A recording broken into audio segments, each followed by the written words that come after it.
All right, so we're gonna start with a ball of clay, and you're going to take your finger and your thumb and kind of squeeze around where the neck would be for your animal, and you just keep squeezing it until you have the head as big as you want it.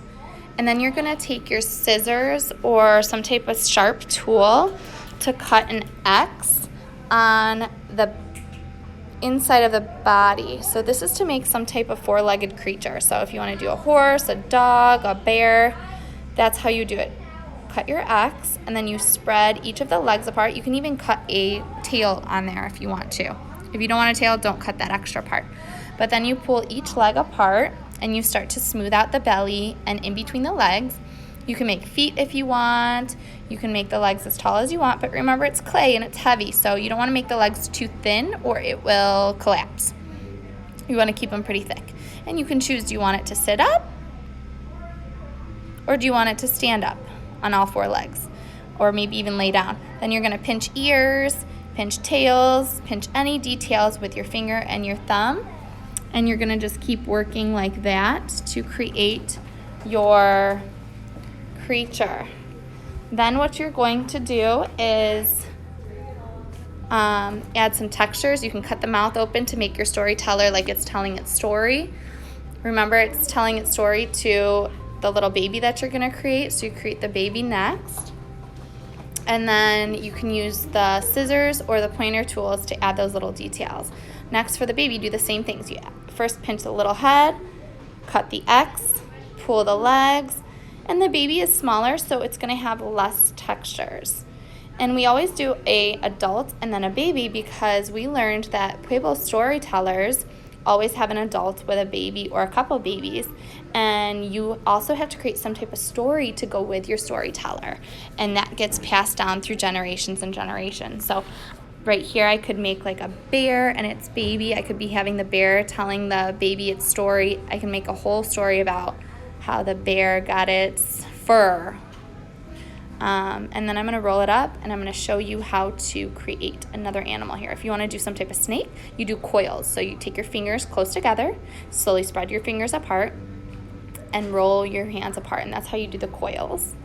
Once you create two coils, a big and a little, then you're going to find some type of texture, and I like any type of square or triangle texture that you can find that almost can create scales is perfect. So once you find that texture, what you're going to do is you're going to kind of lay it or squeeze it around the whole thing, or wherever you want the texture to show if you just want part of it.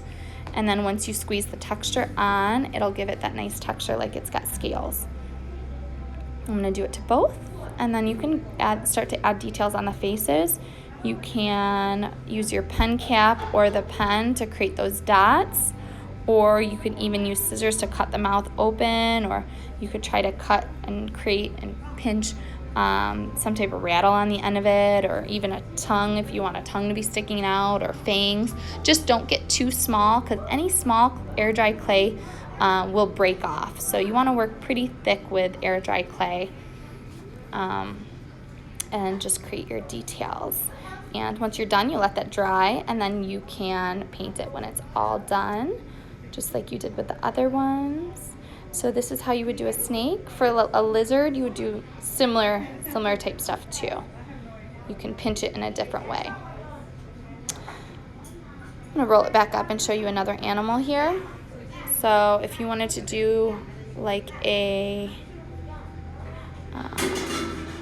turtle, you can do a similar style where you're creating like a lump of clay, and you're going to push that texture on it, and then pinch the legs, pinch the tail, pinch all the stuff for the details.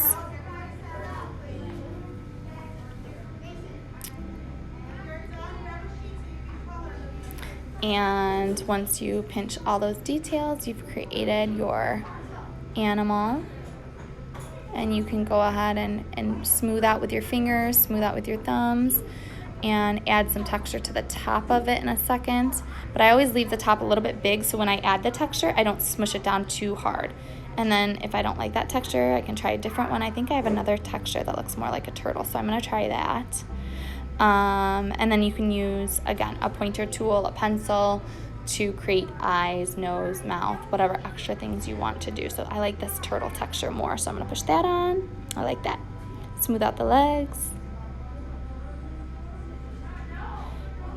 And then again, you would make your two, the big storyteller and the baby that goes with the storyteller, and create a story. Maybe this story would be how the turtle got its shell, and I can create a whole problem solution story about that.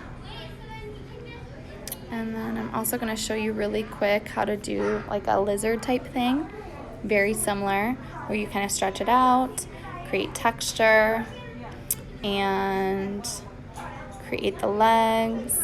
Pinch the legs with your finger and thumb. Stretch it out a little bit more. Again, add texture. Cut the mouth open if you want to, however you want it. Add those details, the nostrils, the eyes, to your creature. And then, again, you would make the baby for that. And one more thing, I'm going to roll this into a ball and show you one more type of animal. And again, it's just all about pinching where you want the certain parts of the body.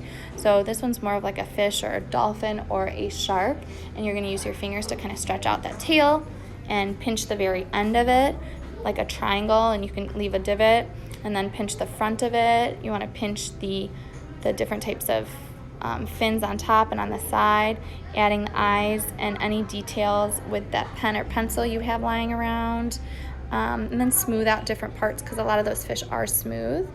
If you want it to be a not smooth fish, you could always use a pen cap or a marker cap to make like gills or different types of textures, scales that a fish might have on it, and there you go. And here are some finished products of past students' artwork that they have created and painted and made stories to go with it. So have fun with your Clay Animal Storytellers.